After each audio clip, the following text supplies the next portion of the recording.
Hey everyone, this is Rosalina. And this is Shauna, and we're your hosts for Too Young for This Shit podcast. This podcast is not just about boobs, but a journey with cancer. We are young millennials, open about giving you our raw and unfiltered look into our lives. We are in no way medical professionals, nor are we offering medical advice. Any medical references are cited directly from public websites or from our personal diagnosis. Some topics and stories may be triggering to those who are fighting, have fought, or have loved someone with cancer. I had my 5th infusion and I literally had a breakdown. Oh no. I had a breakdown because I was like, you know how when you have only one more to do, you're like, I felt that I'm sick and tired of feeling tired Yeah. and not feeling normal. And so that's when like I just had a mental breakdown, and I was talking to my boyfriend, and it's not that I was saying this because I was thinking about not doing the 6th infusion. I was just saying, like, what difference does it make if I don't go to my 6th infusion? But I know it's super important to go, and obviously it's for my health and hopefully not to get a recurrence, but it's just tough, man. This is tough. I was hysterical my 4th AC. Like, I remember I had like a breakdown in the oncologist's office pretty badly. And I had that breakdown because I think it was also too just like, you're going to feel crummy after. And I just like, it was almost like I had some like PTSD. Like, I was almost like I was panicked about that, and I remember going in there and being like, I'm done. I don't want to do this anymore. Like really, really upset. Then I cried throughout my entire last infusion. But it was funny, by the time I switched to the Taxol, I felt like I was like, it can't get any worse than this. And everyone says that Taxol is better. So I've gone in like really good spirits, That's every good. other time. Yeah, I cried this past week. I don't know. I just hate getting the cap on. Like the pulling of the cap makes me like, I just want to lose. I lose it. I don't know. I don't know if it's the pulling or it's like the fact that I don't know if it's on correctly and I panic. But I did cry my last infusion too. Because of the cap. I think I have like anxiety. Like if the cap isn't on correctly, then this isn't going to work. And like my hair has thinned like significantly. Oh, it and has. like all over. Like, Okay. you can like kind of see it's definitely thin. I had an appointment to like go to like a wig place to like kind of see topper. And then I got halfway, not even halfway there. I left my house in 15 minutes, like down, like, I was going 15 minutes on the way. And I was like, I am so tired that I think I actually have to turn around. I never even went. Yeah. That I feel you on that part. Like where you're super tired, you have no motivation to do anything. It's starting to happen like while I'm behind the wheel, so I'm like trying not to drive that much. I don't know. You don't have a car, right? No, I don't have a car. Yeah. So, and it's like far to Uber, or else I would do that. I mean, I don't know, have Matt take me, but yeah, I find myself, I get in the car and I'm like, want to go home. Like all my plans, like even going to Target, I was like, no, gonna turn around. And like going to Target is so much fun. It's just like therapy for me. It is. So for you not being able to like go to Target. That and like Trader Joe's is like my favorite. Oh, me too. Oh, yes. I love Trader that. Joe's. Yeah. Joseph's is like, that's where I feel the most centered Me ever. too. Yeah. That's so funny. But we don't have one out here. Like I have one when I'm in the city, but out on Long Island, the closest one is like an hour away. And so Target's like my next best thing. But I just like I couldn't even, and I'm tired. Like Taxol makes me really tired. I hit a wall like early. But I'm like still like I don't like I can't really complain. I like feel like I feel more like myself. Well, but think of it this way, like it is cumulative. So, you're doing this every week. That I think that's tough on the body. Yeah. I mean, my infusions are like easy. I feel like I go in, it's like pretty quick. I sleep the whole time, but I haven't been sleeping. And are you having like Yeah. hot flashes yet? So, yeah, I think like a little bit at night, I take the cover off and on like frequently because I get hot, but it's just like a small moment of like hot Yeah. flash and then I'm fine once I take off Yeah. the cover.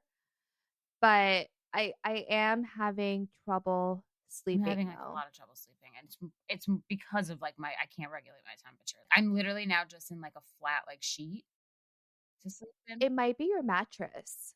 Like, is your mattress memory foam? It is, but it's like one of the cooling Oh, it's ones. I one don't of know. the I cooling ones. Okay, okay. Yeah, Yeah. so I mean, I don't know if it's that. It's like, but also too, like I was having hot flashes before I was even diagnosed. Like Oh. I think it's just the way I sleep. I sleep with like my blankets like curled into my chest, and then the next thing I know, like I have to change my shirt because I'm drenched. Mhm. So that's been like, and I've been just tossing and turning. My problem is like I can go to sleep, but I wake up every 3 hours or 4 hours. Yeah, And it's annoying. I'm just sitting there. I'm like, okay, I have to wait to like go back to sleep. And then I get impatient and then I go on my phone, which I know it's bad to do that. Won't be able to go to sleep until like 2 hours later. I can't look at the time because then I start obsessing over how much time I have to sleep before I have to wake up. So then I end up Yeah. panicking myself, and then that's it. Then I'm up. Mm, So I try not to look mhm. at my phone either. I was thinking, have you asked your oncologist about way to combat hot flashes? Like, is there anything that you can take? I think I'm going to ask her on Monday, actually, when I Okay. see her, because I have to ask her something else too. Now I forget what it was, but yeah, I only see her every other week, Mhm. so I'm gonna ask her because it has gotten like worse. And granted, it's been hot here in New York. Mhm. So, I mean, it could just be Like like a mix. humid, Even though it's like hot. Yeah. AC, but it's like it's been humid. Like I think I'm just like overall like I don't know, like ready for like sweater weather. I love the fall. Like, that's the perfect time to wear a sweater. Winter time, I don't know, but fall, like, Yeah, yes, love fall. like that's what I'm looking for. Just like when you go outside and there's like a little Yeah. bite in the air, but like not too much, you know. But I'm looking forward to that. So So for like hot flashes, um, my oncologist told me to get this natural pill. I think it's called evening primrose. I think I told you about it, but yeah, sorry. It's evening primrose yeah, I oil. thought for some reason that was it was an oil. Yeah, but it's in a pill Oh, form. okay. Yeah. For some reason, I thought it was just like a regular oil. Oh, okay. I'm definitely going to be ordering I that. would ask her. Um, but yeah, I mean, I've I've been taking that on and off. So that's my fault for not doing it. But um I definitely asked her like, can you prescribe me with something that's natural? Because I read on the Facebook groups, um, this they take like I think it's called EXFOR, I think. And that's like an antidepressant. Yeah. And one thing that I tend to be careful of is when people recommend a certain medication where the person probably has no clue that it's antidepressant. Yeah. Yeah. I have a friend that takes like Cymbalta, which is also it's an antidepressant, but she takes it for pain and like neuropathy. Okay, yeah. So she's like not even taking it for like the initial like what the pill is made for. That's one thing I definitely try to be careful when I read these like breast cancer Facebook posts because I mean I don't want to be on Yeah. antidepressant. That is the last thing I want to be on. No, and I mean, like, I've struggled with anxiety my whole life. You know, I had a prescription for Xanax since I was in high school. Like, never, I rarely take it unless like it's absolutely necessary. But there was a point where my anxiety was kind of like through the roof, Yeah. and my general practitioner was like, "You might want to try something," and I was like, "All right, like I'll try it." And I did it for a month, and I felt like a zombie. Like I felt like I had no feelings.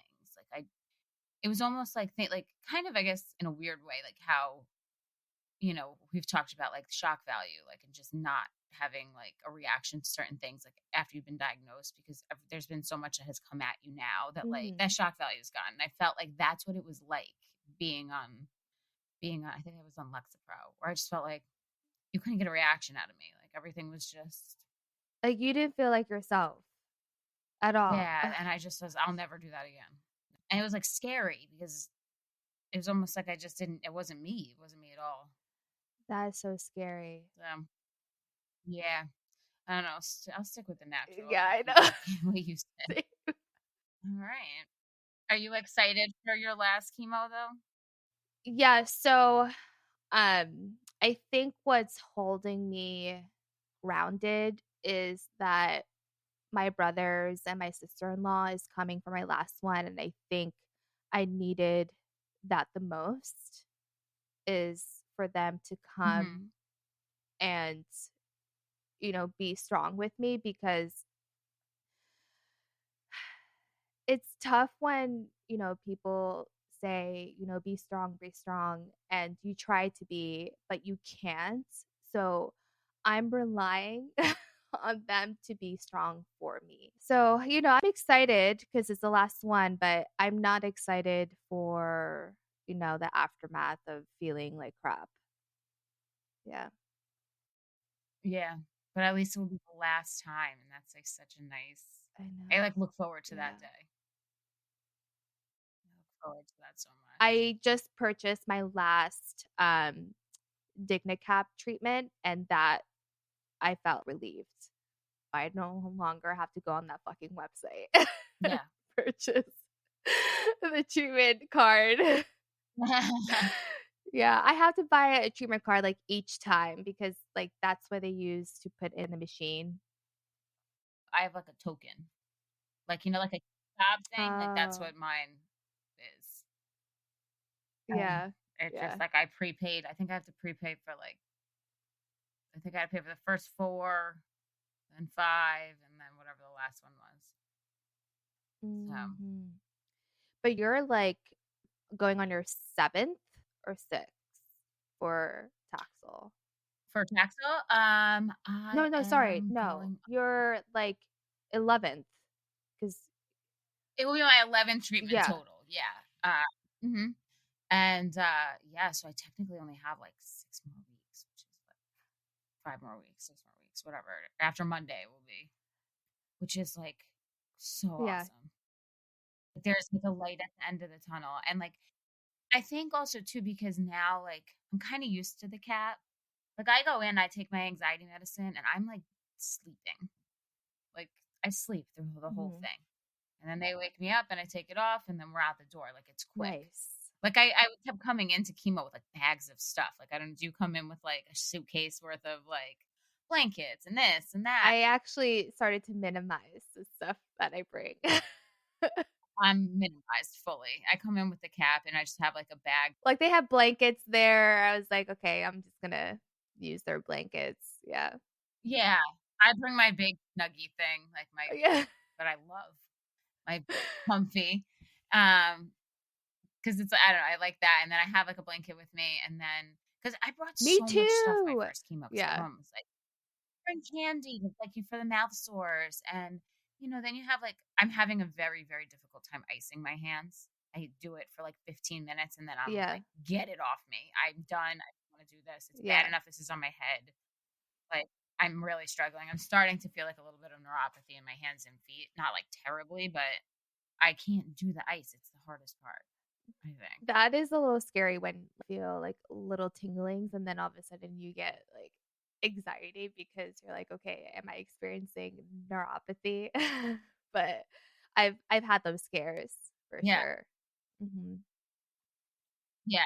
And I just so that's, like, a struggle, but, like, for the most part, I literally will go and, like, I brought I used to pack, like, snacks and, like, I don't know, dry mouth, like, pills. I bought, like, the dry mouth Dry pills. mouth I bought the dry pill. mouth, like I didn't hear about those. yeah, I think it's called I forget what it's called, I'll look it up for you.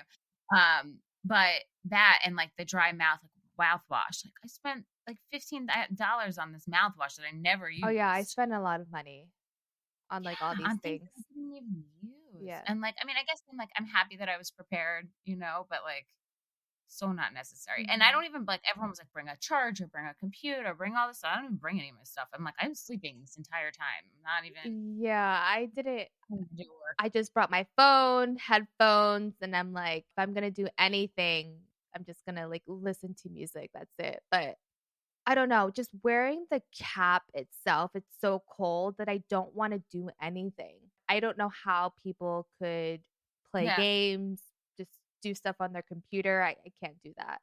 I need to sleep. I don't even wanna chat, like, I literally, like my dad came with me once, and he was great. He was like, "I got so much Nice. emails done," like, 'cause I was sleeping the whole time. He's like, "I got all my emails done, like, sitting here." He's like, "This was great." And I just, like, I always feel bad. Like, Matt's pretty good because he'll do stuff on his phone or he'll bring a computer and get things done. I felt a little bit bad for him. Like, he keeps himself busy enough to whatever. And then, I felt bad for my sister. I think my sister thought Oh, we were gonna, like, yeah. hang out, and I was like, "Okay, good night." Like Yeah, Brian actually works during my infusion. He doesn't have meetings like that because he's a software engineer, so mhm. all he does, it's like actually coding wise and less meetings. So, yeah, Yeah. I mean, he just does his work during the infusion. So, Do you have him take you a majority of the time, or do you have, like, chemo guests? he is the main person. For my first infusion, I had my mom.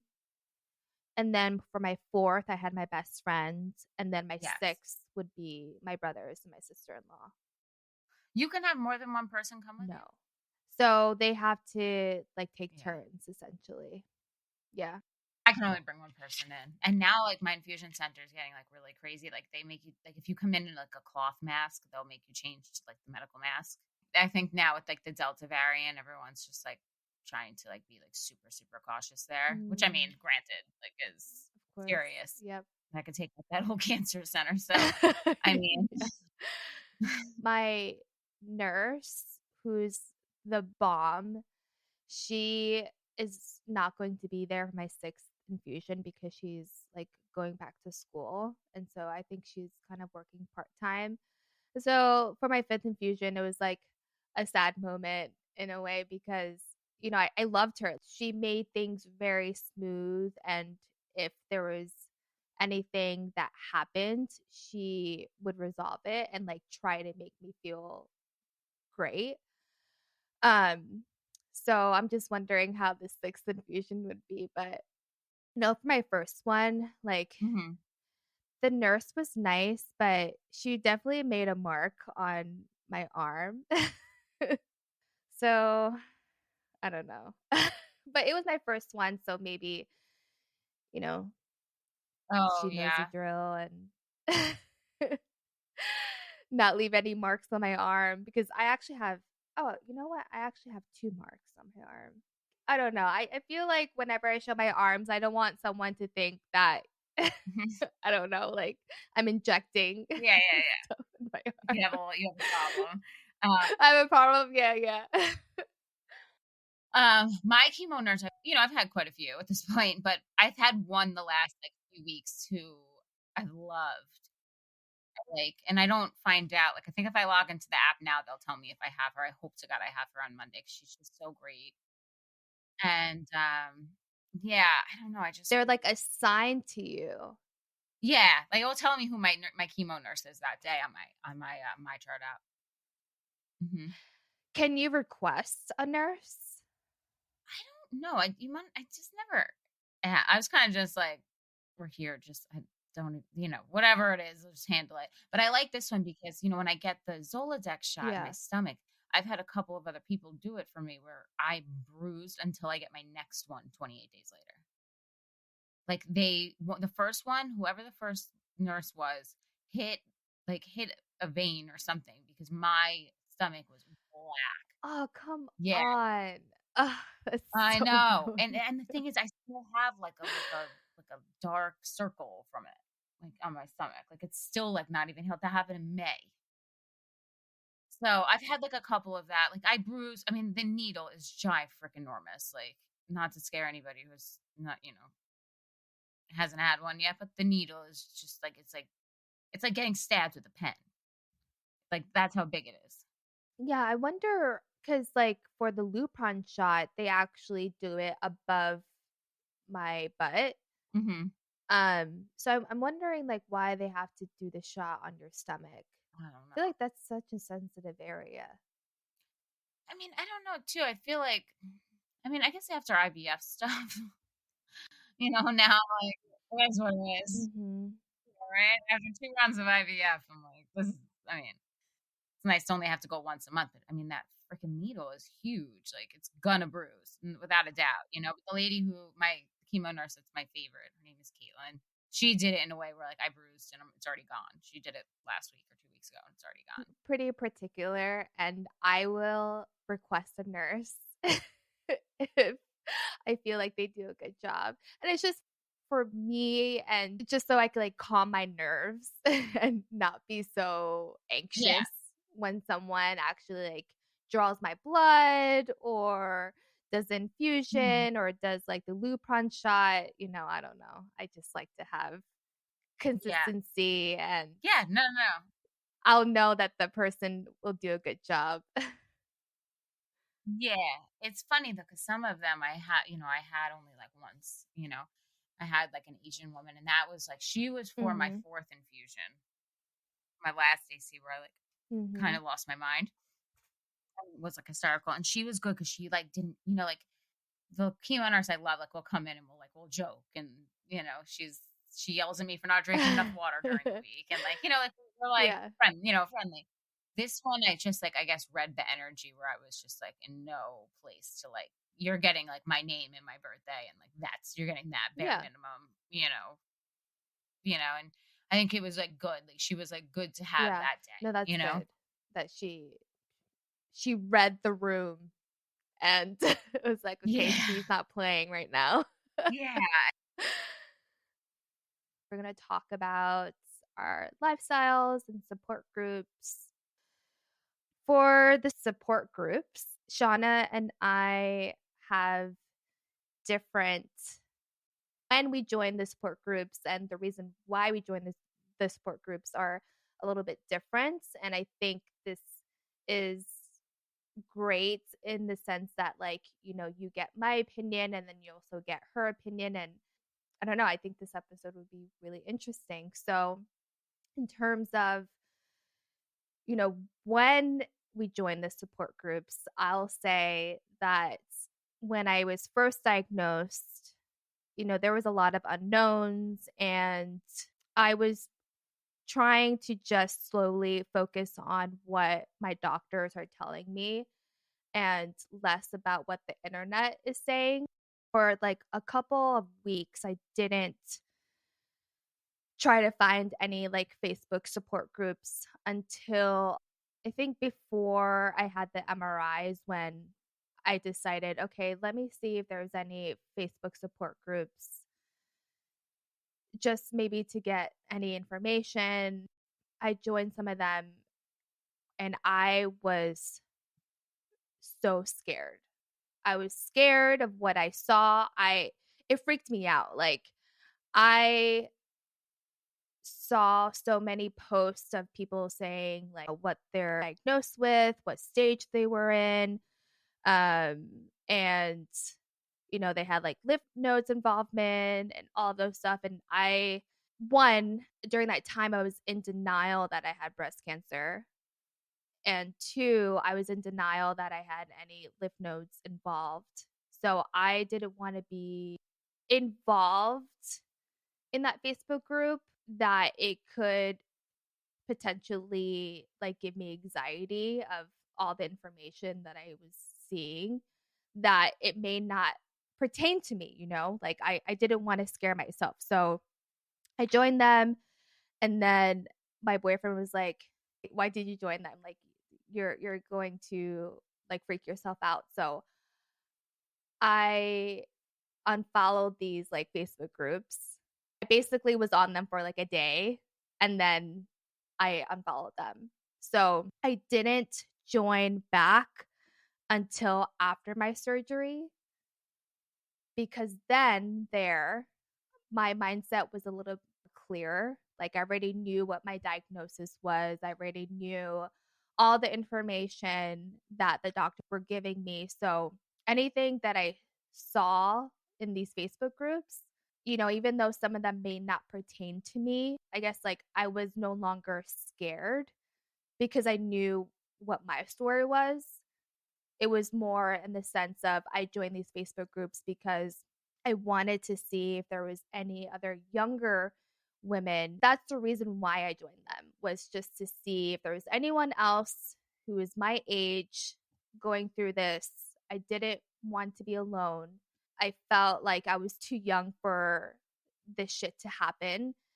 And I wanted someone that I can like relate to. So the main reason why I joined these support groups, and of course like later on the different chemo regimens and radiation and like swapping from expanders to implant.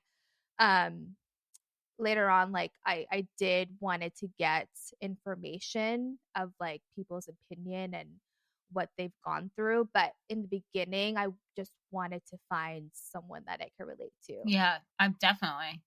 Um, I I was not in denial, like, about my diagnosis. I feel like my body, like, my brain knew that, when I had, saw my lump for the second time in December, like, I think I really did deep down, like, knew that this was it. Like, I knew, you know, I was on a WebMD a lot too, which was, you know, also something I do not recommend. But I think I just knew, and for me, I'm somebody that just needs to be like the most informed, and I need to know what's going on, and I need to like to walk into my doctor's office like knowing what she was talking about.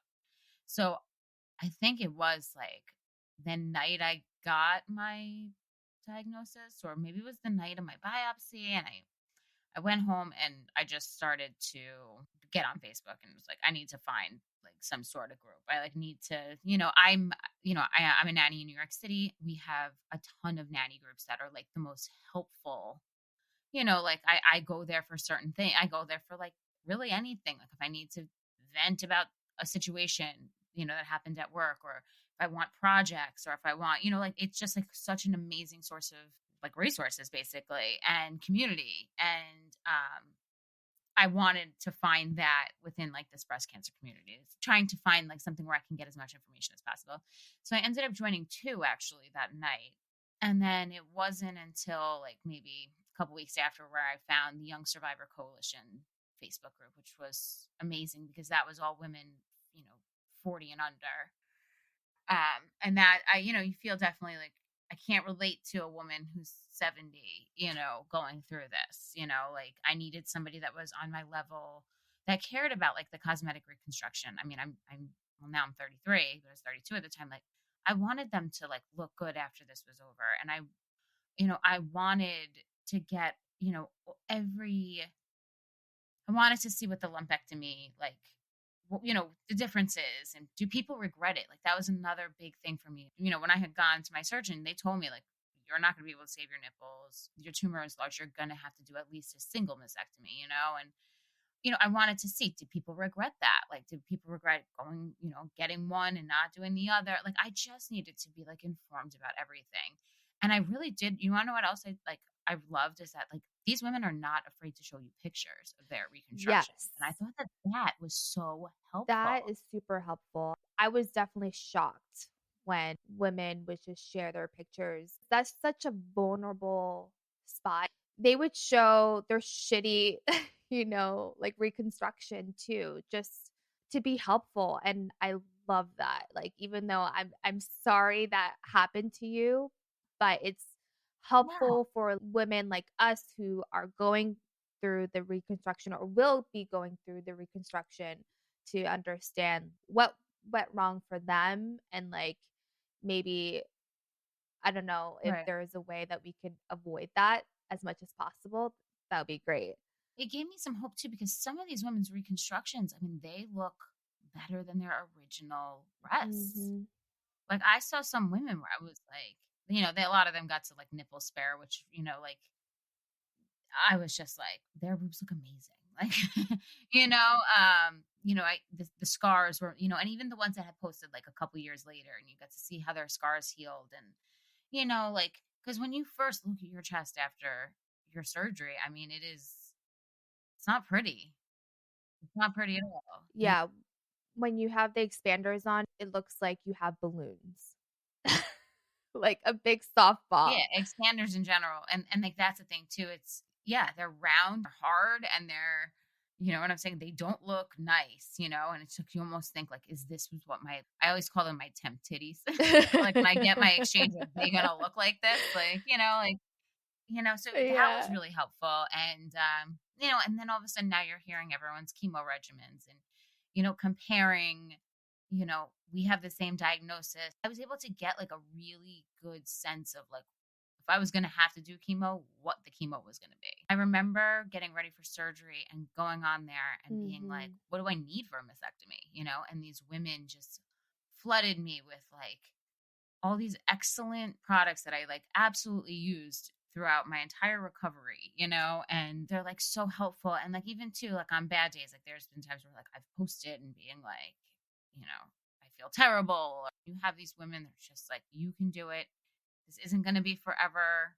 You can do it, praying for you or this or that. And it's like, I just remember like reading the posts and being like, this is like such a nice thing to be a part of. It's just so helpful to be a part of. They told me what to pack in my chemo bag. Like, I just felt like I was getting, some of them were giving me more information than I was getting from my like surgeon and my oncologist at one point. I went in there already knowing everything that they were telling me. And I thought that that was like really amazing and really helpful. But don't get me wrong, like there's days where I get super caught up reading these posts, like Mhm. you said, and I've cried at a few of them, Yeah. like you almost just like see like the despair and like the lack of hope in some of these women. And it's just like, it's heartbreaking.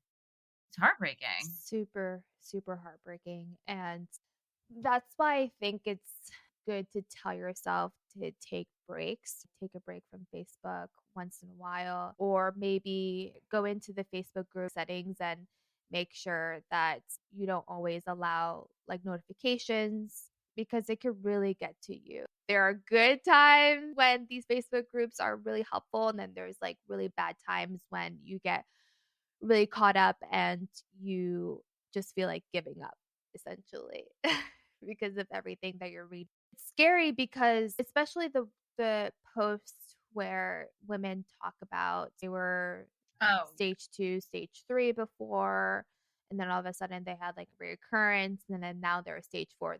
That is the most scariest thing Mhm. I've I think ever read, to be honest. You're questioning whether this would also happen to you. And we don't know, Yeah. unfortunately, because cancer is more complex than we would like it to be. And just because like a regimen works for me or it works for you doesn't mean it's going to work for someone else. And Right, right. it can be discouraging. Like I felt like I kept going on there for hope. Kept going on these support groups and chatting with women. It Mhm. wasn't even just like Facebook. Like I met a few girls on Instagram who one girl's I think started a couple weeks before me. She's now doing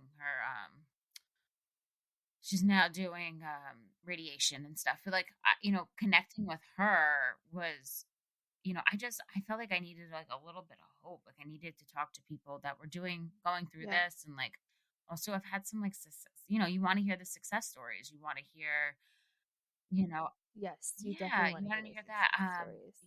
Yeah. Another thing with, doing IVF and, you know, I wanted to know like how many women were able to have kids after going through chemo, like naturally, or Yep. and there's quite a few. And like, had I not asked, I wouldn't even have known. Like everyone, I think, just assumes like Mhm. your ovaries are just fried after chemo, and it can. I mean, don't get me wrong, it can cause infertility, but a lot of women said, Mhm. I carried had a really healthy pregnancy and carried a baby full term and they're perfect, which was Mhm. nice to hear.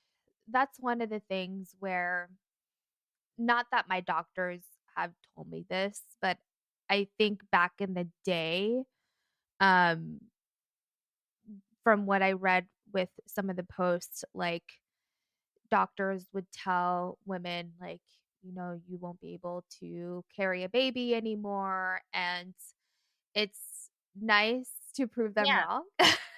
And it's also nice that these women who had breast cancer, years back, like in the 90s and the early 2000s, and they're still in the Facebook Yeah. groups. I find that to be super helpful as well, because especially the ones where they mention, like, I had breast cancer when I was 26, 27. Now I'm 40 and I'm like X years cancer free. Those are the stories that, you want to see, but it's very like encouraging that your life could be this way as well. Yeah. I think for you, Shauna, you really took advantage of like asking questions and, really talking to these women. I feel like I'm still in that stage where I'm opening up and getting more involved and like answering some of these women's questions, because before, like, I didn't. I would just read, and then Hmm. I would just be like, okay, these other women would answer. I wasn't ready. Just trying to figure out my And own that's shit valid. for now. Like, so, like, you're your number one Yeah. focus right now. But, you don't need to be like answering questions and being there for like complete strangers. You know what I'm saying? Like, had this been like a friend that you're going through, is going through the same thing, Mhm. then like that's something different. But like, you don't technically know any of these women. You feel for these women, but like, I mean, to even write the post and think about what you want to say, like it does, Mhm. it's energy that it's your energy that you're using. So you have to place that energy wherever is like good for you. And if that's like Mhm. on yourself trying to figure out your own shit, that's totally fine. Yeah, yeah. I actually recently asked a question on the Chemo Cappers Facebook group about, if anyone had Aetna insurance and how did they get their cap like approved. There was this woman who commented Hmm. and she was so helpful. I I was just so grateful for her. Like, she messaged me and told me the process, and I'm like, "Oh my god, you're an angel." My whole DignaCap service treatment cost almost $3,000. Yeah, That's a lot of money, and I hope that my insurance is able to cover that and it is pay a me lot of back. money. Well, does your infusion center charge you to use? No. So mine does. I have to pay $75 a week. So that's Oh, like that is not like wow. I already paid that I paid Paxman for the cold cap and like did all the treatments that way, but every week I have to go in and pay $75 for to use the They're machine. just trying to suck out anything Mhm. that they can get just No, because it's God. an inconvenience for them to have this Yeah. in their like facility. Wow. Right. Well, I don't know if they have to if it's like ice thing that they have to put in there and like that's what they charge you for. I have no idea. But yeah. I mean it's gonna cost Mhm. when everything's said and done, it's about And $3,000. that's, like $3,000 on top of everything that you fucking have to pay for, your surgery, big Right. fucking expander, seeing all these doctor visits. Yeah, it's it's a lot, but Yeah. yeah, Expensive. Cancer is expensive. unfortunately. I do find that, I'm read some stories where I'm crying and, Matt would be like, "What's wrong?" And I'm like, "This poor woman, she's got 4 kids, she's stage 4, you know, she did everything that she was supposed to. She was on tamoxifen, she was doing the Zolodex shots, like she's doing everything that they told her to do, and now she's stage 4." And Matt's like, "Yeah, Mhm. that's really sad, but like your reaction right now is very, very strong for somebody you don't know. But it's like that potentially down the road could be you or could be me, and it's like it gets a little consuming. Like I've had to find myself being like, okay, we're turning the phone off now. Like you're done with the support groups today, But then I also Mhm. remember how desperate I was, like wanting to ask questions, wanting answers, and then being like, now I feel like I do in a weird way. Like I owe that to like these new people coming in. Like I met a girl in my nanny groups that 34 and has a 2-year-old and is going through the same thing. And she's gonna do chemo before surgery, even though she's same as us, like ERPR positive, HER2 negative. And Mhm. she's been messaging me a bunch, and I just like I feel for her. I talk to her almost every day via Facebook Messenger, just like trying to make sure like she's okay and like want to help get Yeah. her through it. And it's just like Mhm. not my job, but I do feel it like a sense of responsibility to do that because I've been through this, and if it can help anybody, like I guess that's the whole point of this podcast too, is just like if we can help anybody, like that's the main goal. And I don't know, but it's exhausting. It is very exhausting, but in another way, it's very informative. When I was recovering from surgery, once I got my results back, that, Dr. Baker, who's my breast surgeon, she took 24 lymph nodes and 12 was positive. I knew chemo was in my future. So I did some research on the Facebook group because there's actually like a search bar where you can just search like chemo A regimens. topic. Yeah, like the topics. And I was just trying to get myself informed of what's coming. And I think for me, that was the most informative part of my whole journey. And I think that it was great that I joined the group after I was recovering from surgery. I came to the medical oncologist already having knowledge of these chemo regimens and like the symptoms and stuff. So I was able to ask better questions. And so yeah, I think like the Facebook group definitely was very supportive in The that. cold groups too, because when I was thinking about doing it, I was like, trying to figure out, who has had success in my chemo regimen, and then people would post pictures, they'll post, and you'll see the amount of hair loss some of these women have had, didn't have success.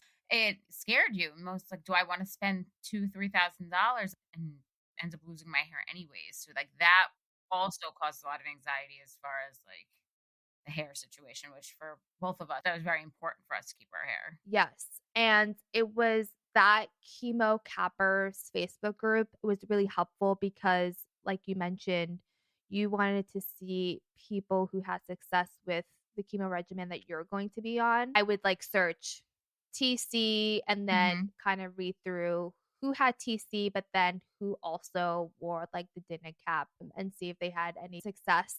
I also like learned that there was different companies Yep. that do these capping, which I didn't know about. My facility just told me like DignaCap is what they have. Another thing that was really helpful is the process and the steps that these women take, just like brushing their hair once a day, using a specific shampoo and conditioner. Apple cider vinegar rinses, I would have never known to do something like that. Because you do, like, if you're not washing your hair, if you're only washing your Yes. hair once a week, the amount of buildup you get is a lot. And, Yes. like, they recommend, different products and different ways Yes. to, you know, clean your scalp and try to maintain as much of your hair as possible, which is nice. Yeah. And then also what was really helpful for me is after you're done with these like regimens, some people actually experience their loss of their eyelashes and their eyebrows. And so that was really great to know because, as of right now, like I haven't lost completely all my eyelashes or eyebrows, but it may happen. I'm like, I think I have like maybe 3 or 4 on each eyeball right now. Oh, really? I microbladed, so I I have, know that's one thing I totally like missed. I missed that part. I missed that like these women would microblade and I wish I did that. I tell you, well, also because I just knew there was no way I was ever going to be able to paint that shit on. Like, I just knew that was going to end up looking more crazy. Yeah. And I just was like, that was actually one of the first appointments that, like, I was like, okay, once I found out my IVF stuff, I was like, all right, I'm getting this. I'm doing this, and did research and found a great person that did it. But there's like 3 on each eye. How are you feeling about that? It is what it is. I mean, I kind of it looks a little Okay. strange, but you like take your eyelashes for granted. Like the amount of like gunk that gets in your eyes, or like, like pollen, things like your eyelashes protect that. So to not have that, keep waking up with these super swollen eyes. Yes. Yes. But I mean, they'll grow back, right? Yeah, like, I read on these Facebook groups that even though, like, these women lost their eyelashes, they got it back, I think, like, in 3 weeks or so, like, 2 to 3 Uh, weeks is what I read. Like, post chemo. Yeah. yeah, post chemo. And with the caps too, your hair. Like, I follow this one girl who I chat with, and had her last chemo was in May, I think. Mhm. May or end of April, and like she has like 3 inches of hair growth like since then. Nice. And that's like a lot. Like your hair does not grow that quickly, Mhm. I mean, unless some people hair does their natural hair just like grows naturally quickly. But I mean, like after chemo, I mean, she has like significant growth. Mhm. She cold cap too. So I keep joking around with Matt. I'm like, I'm gonna look like Teresa Caputo. Like who Teresa Caputo is. She's the Long Island medium that has this like No, insane hair, I but it's don't like know a who that is. mushroom. It's like super big, and then at the ends it's like super thin. Like I'm gonna look like Oh, I see. Yeah, like for yeah. a couple months I'm gonna be looking like that. Get to read good stories about these women who, lost a lot of their hair and they're able to see regrowth quickly. Like some women say like 12 weeks after chemo. And that 12 weeks, it's for me, it's like early December and I'm going back home. And so if I'm able to like Hmm. have my bald spots covered, like that is a success for me. And that's something that I look forward to. Mine is starting to grow back. I have some growth. They said on Taxel between like a lot of women said like between again from the cold capping groups between like their fifth and sixth session that they're starting to get their hair back. Like there's some hair on my legs now and other parts of my body, and I definitely like Mhm. go and get my hair washed every week. My friend does it for Mhm. me in her salon. She's an angel, and she's like, you have some new growth, and it's all growing in white.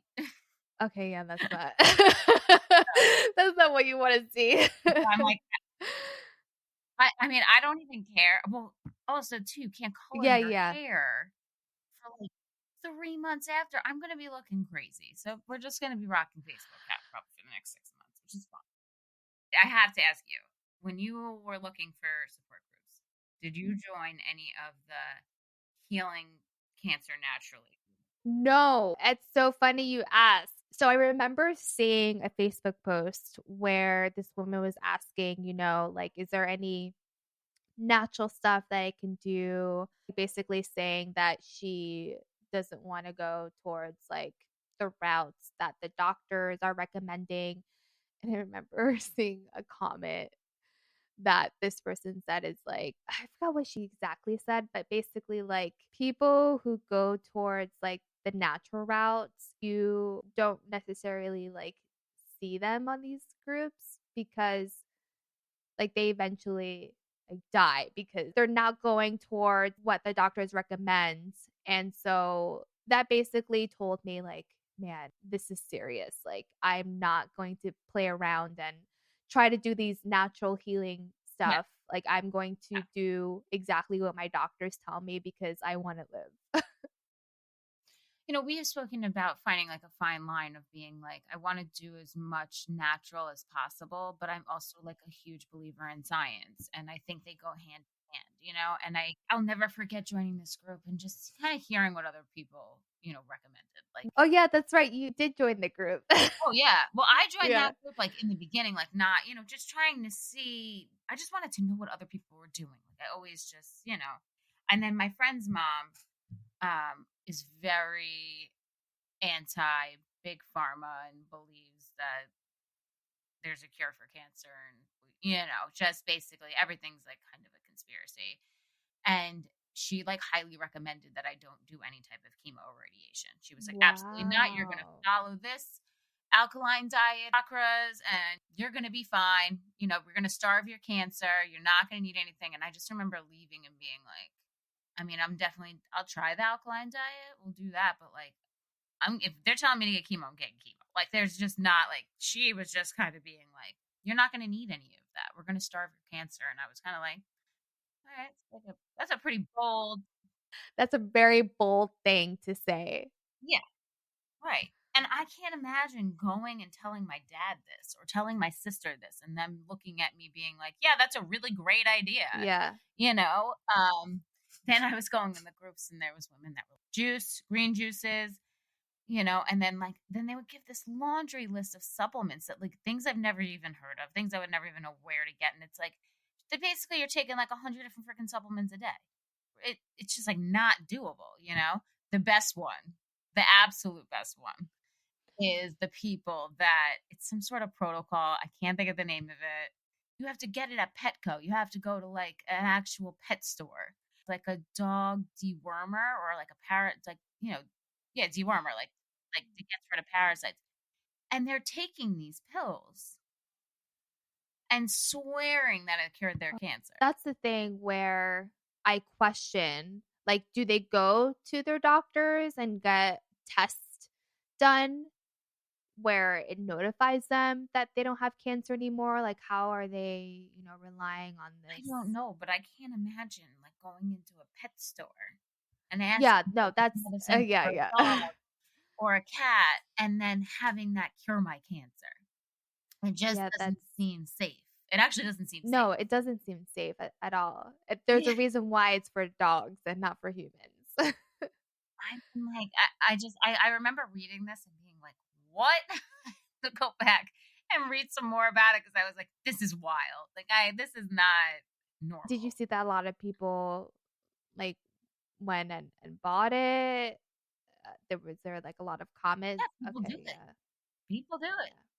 Yeah. But it's like a lot, like, there's people just like spewing these like regimens that they did. Some people are like, it worked. And then it was like, then you get the religious people in there. They're like, by the grace of God and this regimen, I am cancer free. And you're like, you just don't know how real this is. Like that's another thing too. Like, It's like over a lot of these people's heads, like but also, okay, when I'm recommending something to someone, I wanna make sure that it's safe. yeah, And also, like, cancer is a huge thing to even I don't know, it's like life or death, essentially. well, that's the whole thing. And do you want that on your conscience of like being like, I recommended this, somebody really believed my words, and then they didn't make it? I don't want that on my conscience. But they get aggressive. They're like, don't get a biopsy. They'll tell you it's the most aggressive. Almost want to like add you. It is the most aggressive. The way that they speak to you, it's like you're dumb, like you know nothing, and you're an idiot, and Oh, their wow. word is bond in those groups, like, and you're an idiot. If you ask any questions or you do anything like your doctor tells you, you're an idiot. And it's I have to add it. I have to add you to it. It's crazy. Yeah, you know what? I was just gonna ask you, like, do these people get the lump out and then they go the natural route, They or actually, some of these people like don't even recommend doing surgery. Like, don't do a biopsy. Don't like you're gonna like create, I don't know, I guess like more like multiplying cell. I don't know, whatever whatever their rants are in it. But they'll blame like the people being like, well, yeah, that's your fault because you went and got a biopsy. And it's like, you need a biopsy to know that you have cancer. Like, yeah, you know what I'm saying? Like your yeah. doctor can't rule that out or like rule out what type, you know what I'm saying? Like, I mean, obviously certain things like you could see like skin cancer and like things like from the outside you can see, but like when you go in there, No, not from the inside. Yeah. anything inside your body is just not, I don't know. Nothing to play around with. Yeah, exactly. Exactly. Back in Seattle when, my general doctor, she was a naturopathic doctor, and like when I came to her and was concerned about the lump that I had, and she did like the breast exam and all of that, like she recommended to get an ultrasound. She was like, let's get an ultrasound. She was very pro of, let's figure this out. And then once she got the notification that I was diagnosed with breast cancer, she called me and she didn't tell me anything of like, do all these things and you'll feel better. She basically said that once you go through like the surgery and the chemo and all that, like, I can help you with some of like natural medication in order to like combat your symptoms. But that's the only thing that she mentioned. She didn't mention of, here's what you can do to like get rid of this cancer. It was more about combat symptoms. So I question what these women are saying in these natural like Facebook groups, because where are they getting this information from? You and I believe in science, and in order to live, we would rather listen to a doctor. Exactly. And also too, I mean, like the success rates with chemotherapy. Like they had told me from the beginning, like, you're under 40, we always recommend chemo. That's what she told me. She was like, we're not even gonna give you, what is the the number they give you for your tumor. She told me, she's like, we're not even doing one. She's like, because you know, you're a candidate for, you're young. Like you had I not done chemo, we have a higher reoccurrence rate. So, um, for me, I guess it was just like never an option. Like I just always knew from the time she told me I was going to have to do it. Like that was it. Did you do any lifestyle like diets? You know, what did you do as far as like, okay, you got diagnosed. Like, did you read books? What was your like, did you just continue life as it is or did you make some changes? So I stopped dancing and doing aerial yoga when I discovered that I was diagnosed. So that was the sad part, unfortunately. Mhm. Um, my social life definitely diminished. But one of the things that I try to Mhm. do is live a stress-free lifestyle, getting enough sleep, drinking enough water, not really worrying about the small things and not having anxiety over those small things either. Or even at work, I tell myself this is just work. And before I was diagnosed, I was very stressed from work. The new job that I got back in January, like, was very stressful, kind of working long hours during the day. And so that really impacted like mental health and definitely physical health. When I came back to work, I like tried to promise myself that like I'm never going to do that to myself again. So in terms of like that type of Mhm. lifestyle, that's what I try to do. Dieting, I'm doing like the fast mimicking diet each time I do the infusion. But that's pretty much it that I've done. How about you? Well, I met with my friend's mom who told me not to do chemo, but she she gave me like a ton of books and a ton of like some supplements. So like I was doing SEAC tea twice a day. It's like a natural tea. You can get it at you could brew it yourself or you could buy it like already pre-bottled and mixed. And It actually has, it's like proven. It has, like it can shrink your tumors, prevent tumors. It doesn't taste like anything. I do it a shot in the morning and a shot, and I still do it, even though my tumor's gone. And what else did she gave me? Colloidal silver, which I've just stopped using because of chemo. Like, they just tell you not to take anything. I did an alkaline diet for about a month and a half, which was really good. I felt like my energy was really great. And, the recipes were really, none of it was like too insane, like it was easy, a lot of plant-based, most of it was plant-based, but it was exhausting. I had to like pee on sticks to make sure my pH, because the whole thing for the alkaline diet is they say that cancer grows in an acidic environment. So you're trying to keep your pH balanced or like alkalines. So I would have to like pee on these like test strips to see if I was like acidic. I had to drink alkaline water, and it was exhausting. Like the foods and everything were great. Like I definitely felt good on it, but it was just like trying to get myself into the alkaline state. Like it was just, I was like stressed out. And then I got to the point where I was like, I already have cancer. This is exhausting. I'm killing myself trying to like keep up with this, and I'm done. Like, you want to know what? If I want to have a piece of candy, I'm going to have a piece of candy. If I want to have some red meat, I'm going to have some red meat. And now I just make sure I do like as much organic as possible, especially when it comes to meats and things like that, and milk and cheese. And that was my one thing where I was like, okay, like that's the lifestyle. Like we all should be doing that. I definitely went more towards the organic part. I make sure now that the stuff that I purchase from a grocery store is organic, no pesticides, just right. Like as natural as possible. yes. Exactly. And everything in moderation. Like, you know what I'm saying? Like that was one of the first things they tell you is like, sugar and red meat and alcohol. And it's like, you know what? If I want to have a glass of wine, I'm going to allow myself to have a glass of wine. Am I going to drink an entire bottle of wine? I hope not. But Yeah. like I'm not going to kill myself. I'm not going to, like this is hard enough. Yes, I did read on those like Facebook groups. There's very conflicting information.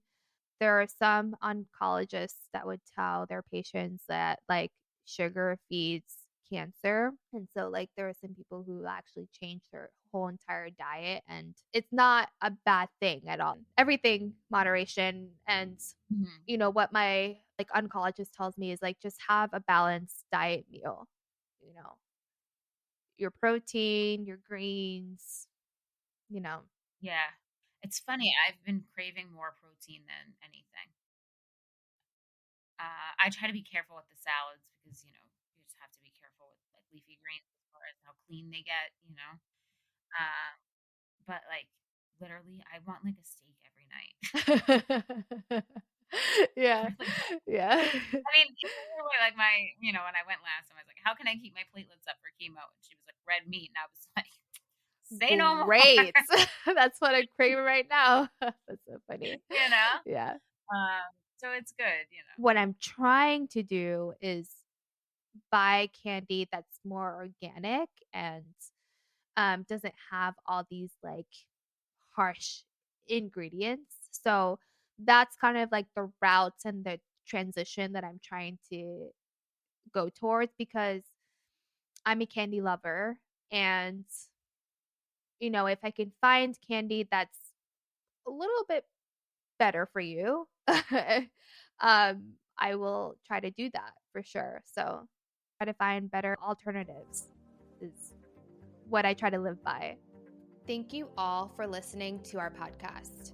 Sharing our stories with you has been incredibly healing for both of us, and we hope it helps other women in their journeys through breast cancer. Ladies, if you enjoy this episode, please share it with your friends. Help us reach more women by subscribing and rating us on Apple Podcasts and Spotify. You can also follow us on Instagram at TYFTS Podcast, and our email is tyftspodcast@gmail.com. We will link any resources from the episode in our show notes.